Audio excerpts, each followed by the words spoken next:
विश्व हिंदी दिवस। वैश्विक संवाद की सशक्त भाषा हिंदी। प्रत्येक वर्ष 10 जनवरी को विश्व हिंदी दिवस मनाया जाता है। यह दिवस हिंदी भाषा की अंतर्राष्ट्रीय पहचान, उसके प्रसार और वैश्विक स्तर पर उसकी बढ़ती भूमिका को रेखांकित करता है। हिंदी केवल भारत की एक भाषा नहीं, बल्कि आज विश्व के अनेक देशों में बोली, समझी और अपनाई जा रही एक जीवंत वैश्विक भाषा बन चुकी है। विश्व हिंदी दिवस मनाने की परंपरा की शुरुआत वर्ष 2006 में हुई। 10 जनवरी 1975 को नागपुर में प्रथम विश्व हिंदी सम्मेलन आयोजित हुआ था। उसी ऐतिहासिक अवसर की स्मृति में 10 जनवरी को विश्व हिंदी दिवस के रूप में मनाया जाने लगा। इसका उद्देश्य हिंदी को अंतर्राष्ट्रीय मंच पर प्रतिष्ठा दिलाना तथा हिंदी भाषियों में भाषा के प्रति गर्व और जागरूकता उत्पन्न करना है। हिंदी भारत की राजभाषा होने के साथ साथ विश्व की सबसे अधिक बोली जाने वाली भाषाओं में से एक है। यह भाषा अपनी सरलता, भावप्रवणता और अभिव्यक्ति की शक्ति के कारण जन जन की भाषा बनी हुई है। हिंदी में वेद, उपनिषद, भक्तिकालीन साहित्य, आधुनिक कविता, कहानी, उपन्यास, नाटक, पत्रकारिता और सिनेमा का विशाल भंडार है। आज हिंदी केवल भारत तक सीमित नहीं है। America, Britain, Canada, Fiji, Mauritius, Suriname, Trinidad एवं टोबैगो, दक्षिण अफ्रीका, ऑस्ट्रेलिया सहित अन्य देशों में हिंदी बोली और पढ़ाई जाती है। कई विश्वविद्यालयों में हिंदी अध्ययन केंद्र स्थापित हैं। प्रवासी भारतीयों के माध्यम से हिंदी ने विश्व भर में अपनी जड़ें मजबूत की हैं। डिजिटल युग में हिंदी ने नई ऊंचाइयां प्राप्त की हैं। Social media, blog, YouTube, podcast, mobile apps और वेबसाइटों के माध्यम से हिंदी का उपयोग तेजी से बढ़ा है। आज ईमेल, ऑनलाइन समाचार, डिजिटल शिक्षा और ई गवर्नेंस में हिंदी की उपस्थिति सशक्त होती जा रही है। तकनीक ने हिंदी को वैश्विक संवाद की भाषा में महत्वपूर्ण भूमिका निभाई है। आज केवल हिंदी साहित्य भाषा ही नहीं, बल्कि रोजगार और कैरियर की भाषा भी बन चुकी है। पत्रकारिता, जनसंचार, अनुवाद, फिल्म, विज्ञापन, कंटेंट राइटिंग, सोशल मीडिया प्रबंधन, शिक्षण तथा सरकारी सेवाओं में हिंदी के व्यापक अवसर उपलब्ध हैं। हिंदी का ज्ञान युवाओं के लिए रोजगार के नए नए द्वार खोल रहा है। विश्व हिंदी दिवस हमें यह याद दिलाता है कि भाषा केवल संप्रेषण का माध्यम नहीं, बल्कि संस्कृति, पहचान और संवेदना का वाहक होती है। यह दिवस हिंदी के संरक्षण, संवर्धन और प्रचार के लिए प्रेरित करता है। साथ ही यह संदेश देता है कि हिंदी को अन्य भाषाओं के साथ समन्वय बनाकर आगे बढ़ाया जाए, न कि किसी भाषा के विरोध में। हिंदी के सामने आज कई प्रकार की चुनौतियां हैं, जैसे अंग्रेजी का अत्यधिक प्रभाव, शुद्ध भाषा के प्रति उदासीनता और तकनीकी शब्दावली की कमी।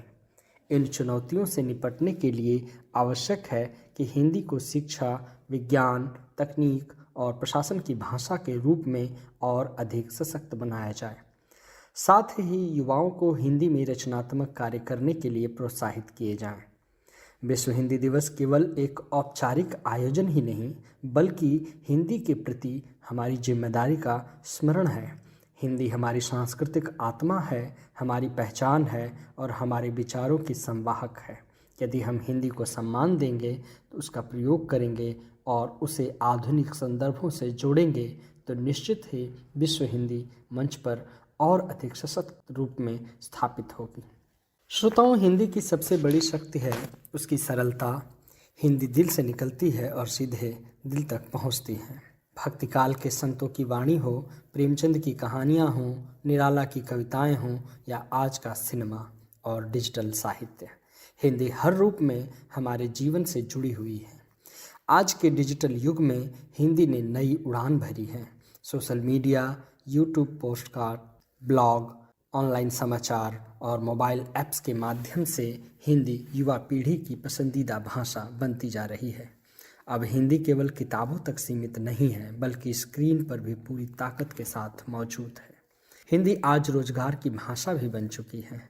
पत्रकारिता, रेडियो, टेलीविज़न, फिल्म, विज्ञापन, अनुवाद आदि अनेक तरह के रोजगार की संभावनाएं हैं जो इस क्षेत्र में प्राप्त की जा सकती हैं। हिंदी बोलने और लिखने वाले युवा आज आत्मविश्वास के साथ अपने सपनों को साकार कर सकते हैं। लेकिन श्रोताओं, हमें यह भी याद रखना होगा कि हिंदी के सामने कुछ चुनौतियां भी हैं। उन चुनौतियों से निपटने की जिम्मेदारी हिंदी बोलने, समझने वालों की ही है। यदि हम हिंदी का सम्मान करें, उसका प्रयोग करें, उसे आधुनिक ज़रूरतों से जोड़ें, तो हिंदी निश्चित ही सशक्त होगी। विश्व हिंदी दिवस हमें यह संदेश देता है कि भाषा किसी से श्रेष्ठ या हीन नहीं होती। हर भाषा सम्मान के योग्य है। हिंदी को आगे बढ़ाने का अर्थ है सभी भारतीय भाषाओं के साथ समन्वय और सौहार्द बनाए रखना। तो आइए श्रोताओं, आज विश्व हिंदी दिवस के अवसर पर हम संकल्प लें कि हम हिंदी में सोचेंगे, हिंदी में बोलेंगे, जहाँ संभव हो हिंदी में लिखेंगे, क्योंकि केवल हिंदी भाषा ही नहीं, यह हमारी पहचान है, हमारी संस्कृति है और हमारे मन की आवाज़ है। विश्व हिंदी दिवस हर वर्ष 10 जनवरी को मनाया जाता है और इसका आरंभ 2006 में हुआ था। संयुक्त राष्ट्र के वैश्विक संचार विभाग की प्रमुख मेलिसा फ्लेमिंग ने कहा कि आज के समय में दुनिया भर में लगभग 60 करोड़ लोग हिंदी बोलते और समझते हैं, जिसमें इस भाषा की विशालता झलकती है, जो कि दुनिया में तीसरी सबसे अधिक बोली जाने वाली भाषा है। मेलिसा फ्लेमिंग ने अपने संबोधन में नमस्कार के साथ किया और कहा कि हिंदी को संयुक्त राष्ट्र समाचार की एक भाषा बनाए जाने से इस विश्व संगठन की गतिविधियां हिंदी भाषियों के और निकट पहुंचने की संभावना है। इससे एक नए दृष्टिकोण आसान होते हैं और बहुभाषावाद के साथ साथ बहुपक्षवादी दुनिया में योगदान मिलता है। साथ ही विभिन्न संस्कृतियों के लोगों के बीच विचारों का आदान प्रदान मजबूत होता है। उन्होंने कहा कि हम इसी संदर्भ में अंतर्राष्ट्रीय स्तर पर हिंदी के प्रयोग का विस्तार करने के प्रयासों का उत्सव मना रहे हैं। भारत के स्थायी मिशन व संयुक्त राष्ट्र के सार्वजनिक सूचना विभाग के सहयोग से 2018 से चलाए जा रहे हिंदी एट UN परियोजना के जरिए हिंदी भाषियों में भी संयुक्त राष्ट्र के बारे में और अधिक जागरूकता फैलाई जा रही है और संयुक्त राष्ट्र व्यवस्था में हिंदी के प्रयोग का विस्तार किया जा रहा है। मेलिसा फ्लेमिंग ने आगे कहा कि इसलिए आइए हम अपनी नज़रें उस भविष्य पर टिकाएं और मुझे आशा है कि आप यह संदेश दुनिया में हिंदी और अन्य तमाम भाषाओं में फैलने में मेरी आवाज़ में आवाज़ मिलाएंगे। उन्होंने एक बेहतर दुनिया की खातिर रचनात्मक समाधानों पर अपना ध्यान केंद्रित करने की पुकार लगाई और ऐसे विचारों का जश्न मनाने पर जोर दिया जिससे हमें अपने वादे पूरे करने में मदद मिले। निर्धनता की समाप्ति, पृथ्वी ग्रह का संरक्षण और किसी को भी पीछे नहीं छोड़ने के वादे। तो आइए इस विश्व हिंदी दिवस पर हम सभी मिलकर यह संकल्प लें कि हम हिंदी के साथ साथ अपनी मातृभाषा और प्रत्येक भारत की भाषाओं का सम्मान करेंगे और उन सभी भाषाओं के साथ साथ हम इस देश का सांस्कृतिक, सामाजिक, आर्थिक, नैतिक और सभी प्रकार का के विकास में हिस्सा बनेंगे और विकसित भारत के विकसित राष्ट्र की परिकल्पना में अपनी महत्वपूर्ण भूमिका निभाएंगे। धन्यवाद।